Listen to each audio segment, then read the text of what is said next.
Pantesan timnas hancur lebur, ternyata ini alasannya. Wow, kata itulah kita sematkan untuk timnas Indonesia yang mana secara tragis ya dibantai Jepang 6-0. Tapi kita nggak mau lagi berlarut-larut dalam kesedihan, kita mesti move on ke depan ya. Dan kali ini kita mau bahas kenapa bisa kalah kemarin. Itu sama aja dengan nggak move on lah namanya ya kan. Tapi nggak masalah. Jadi kita mau bahas beberapa penyebab, ya ini setelah aku ulas-ulas ya. Kenapa kita itu bisa kalah sama Jepang, kok bisa telak kali kita kalah sama Jepang. Padahal kita itu menang lawan Bahrain, menang lawan China, terus juga kemarin menang lawan Arab Saudi. Nah itu kan tandanya kita itu bisa bersaing sebenarnya. Tapi kok kenapa lawan Jepang kemarin kita itu berantakan, kan gitu ya kan. Nah di sini aku udah rangkum 5 alasan kenapa Jepang itu bisa bantai timnas. Nomor 5 sih yang paling masuk akal. Kita mulai nomor 1 dulu. Kenapa timnas kita itu kalah daripada timnas Jepang? Yang pertama, karena timnas Indonesia sudah dipastikan lolos, guys.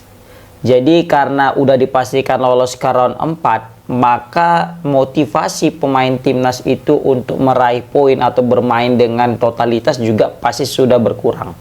Itu nggak bisa kita pungkiri, guys. Pasti beda lah semangat lawan China sama semangat lawan Jepang.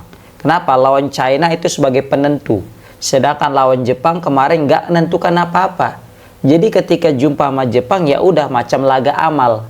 Ya kan? Menang pun alhamdulillah, seri alhamdulillah, kalah juga nggak masalah. Kan gitu. Jadi pemain kita itu tidak terlalu termotivasi, tidak terlalu bersemangat mainnya karena memang udah dipastikan lolos.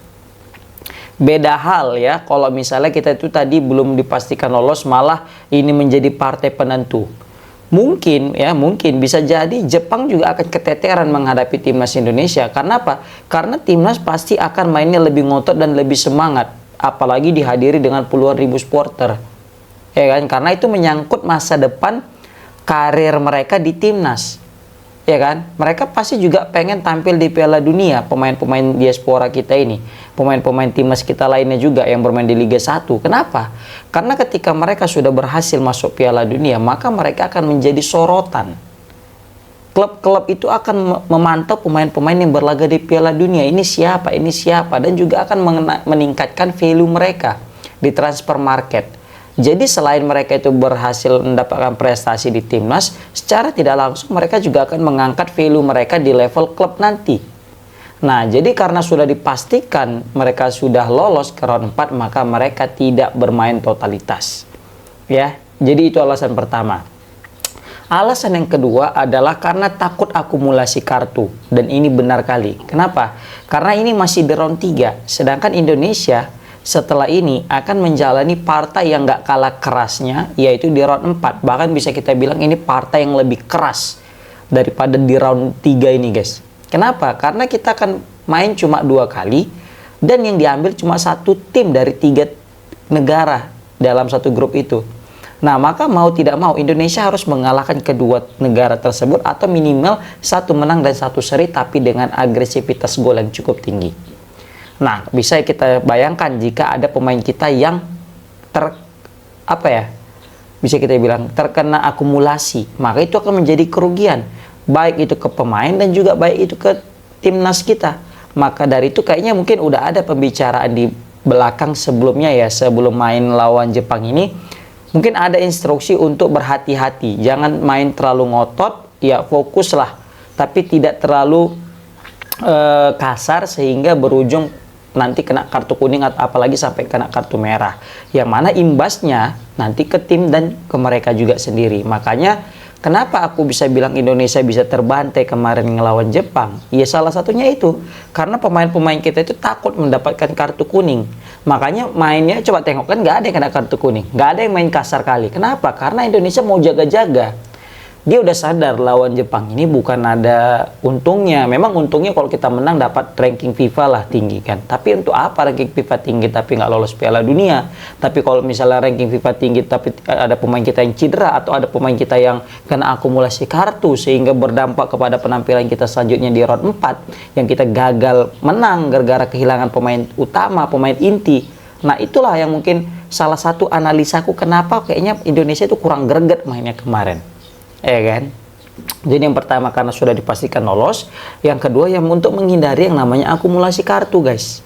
Ya kan? Baru kita masuk kepada poin yang ketiga. Nah, poin yang ketiga ini bisa juga nih. Kenapa itu? Pemain kita takut cedera.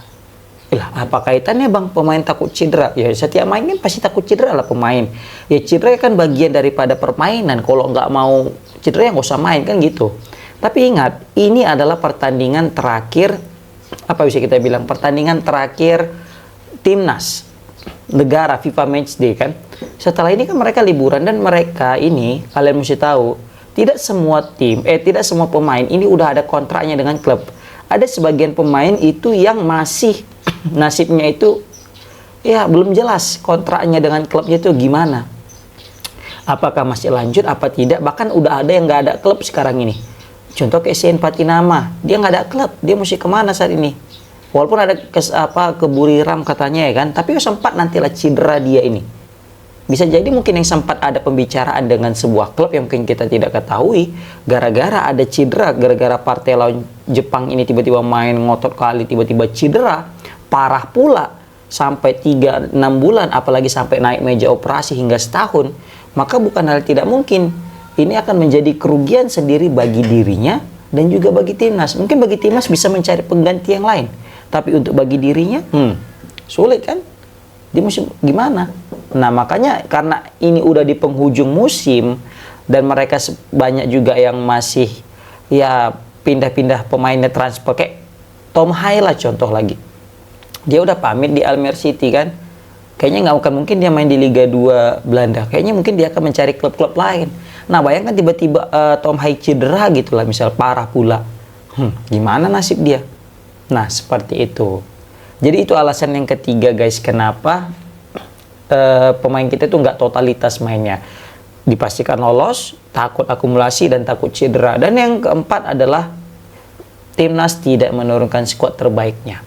Lah, banyak kok bang pemain-pemain naturalisasi main, pemain diaspora kita main. Iya main rata-rata semua. Tapi coba kalau kita telaah ya, dari back ideal yang udah menjadi apa ya tumpuan selama ini di Indonesia itu adalah 3. Jai, Justin, dan Rido. Tapi kemarin nggak ada Rido, maka ini akan mengurangi chemistry di antara pemain. Meskipun yang masuk adalah Michilgers, dan sangat kita lihat bagaimana Michilgers totalitas juga mainnya, kita respect lah. Kayaknya dia cuma yang paham bagaimana untuk merebut bola dari Jepang ya, sehingga pemain-pemain lagi temenung gitu kan. Ya mungkin karena kurang chemistry juga sih tadi ya. Sehingga berpengaruh ke lini pertahanan yang bisa diobo-obo sama Jepang. Jadi bisa kita pastikan gara-gara kurangnya chemistry ini berdampak kepada permainan timnas Indonesia. Dan ini kenapa bisa kurang chemistry? Karena tidak menurunkan skuad terbaik. Salah satunya Rido tadi. Baru kita masuk ke bek kanan. Bek kanan sekarang udah enak, ada Sandy Walsh, ada Kevin Dix. Tapi Kevin Dix tiba-tiba cedera. Padahal kalau misalnya Kevin Dix main dari awal sampai akhir, bisa jadi nggak sampai 6-0 itu. Tiba-tiba main Yakob Sayuri. Masih oke lah Yakob Sayuri. Tiba-tiba cedera lagi. Siapa yang nggak kena mental coba? Pelatihnya. Udah 2 bek kanannya tiba-tiba beruntun itu cedera dalam waktu dekat. Pemain-pemain lain pun bingung. Bahkan sampai Bang Jai ganti-ganti cepat katanya. Terakhir yang diletak siapa? Yance, yang bisa jadi bukan posisi utamanya. Dan terakhir apa, lihat Sance keteteran di posisi itu, dan sangat timpang sekali kualitas Sance dengan pemain-pemain lainnya. Sehingga dengan tidak menurunkan pemain terbaik hingga berpengaruh kepada hasil Indonesia di bantai.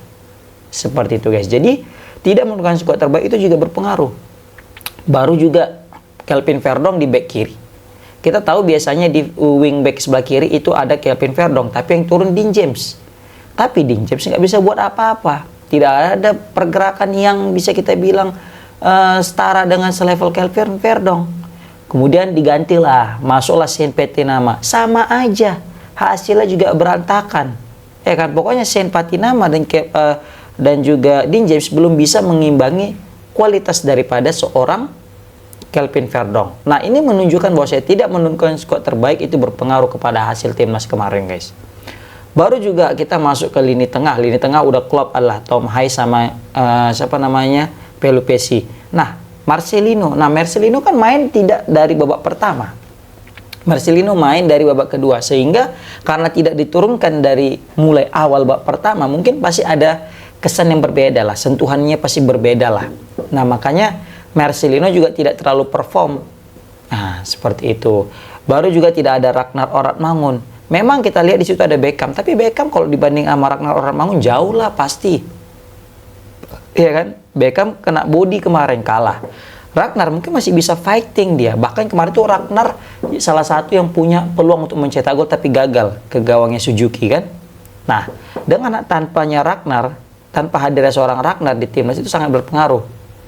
Dan di situ juga tidak ada ya apa bisa kita bilang ya untuk mensupport daripada Ole Romeni, guys. Kita tahu Ole Romeni ini udah sangat kecapean lah kemarin lawan Jepang itu karena nggak ada support. Beckham nggak bisa membantu. Baru juga ada kemarin dimasukkan juga Kambuaya juga belum bisa karena main di babak kedua. Seperti itu. Masuk pun di Lipali juga tidak ada apa-apanya, sama aja. Makanya bisa kita bilang penyebabnya adalah kita tidak menurunkan skuad terbaik. Dan kenapa kita nggak menurunkan skuad terbaik? Kita udah lolos round 4 dan butuh rotasi. Berbahaya, riskan kalau kita menurunkan skuad terbaik kita, takutnya ada cedera atau akumulasi. Dan yang terakhir adalah, ini nggak bisa dipungkiri, alasan terakhir, alasan kelima, kenapa kita bisa dibantu sama Jepang? Ya karena Jepangnya gila gitu loh. Ya memang Jepangnya jago kali, nggak ada obat. Mau ngomong apa kita sama Jepang? Coba lah, Jerman aja keteteran. Jerman main di kandang Jerman, kebante. Apalagi Indonesia gitu loh. Spanyol lah yang gitu tiki-takanya, yang sulit orang yang ahli ball possession. Apa? Keok juga, coba lah.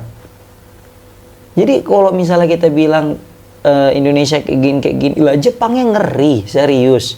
Maka alasan yang kelima dan yang paling masuk akal itu ya karena memang Jepangnya jago kali. Karena kita meskipun belum tentu lolos, meskipun kita nggak peduli dengan round 4, dengan nggak takut dengan akumulasi dan pemain kita juga nggak takut cedera dan juga turun semua pemain terbaik, belum tentu juga kita bisa menang melawan Jepang. Kenapa? Karena memang Jepangnya jago kali. Tapi setidaknya pasti ada perlawanan. Kalau misalnya alasan 1, 2, 3, dan 4 itu tidak ada. Seperti itu teman-teman. Oke, komen di kolom komentar gimana pendapat kalian tentang ulasan aku yang mengatakan bahwa saya ada 5 alasan kenapa timnas Indonesia itu kalah dan terbantai atas timnas Jepang. Mungkin kalian mau nambahi, bisa komen di kolom komentar alasannya kenapa kita bisa kebantai. Assalamualaikum warahmatullahi wabarakatuh.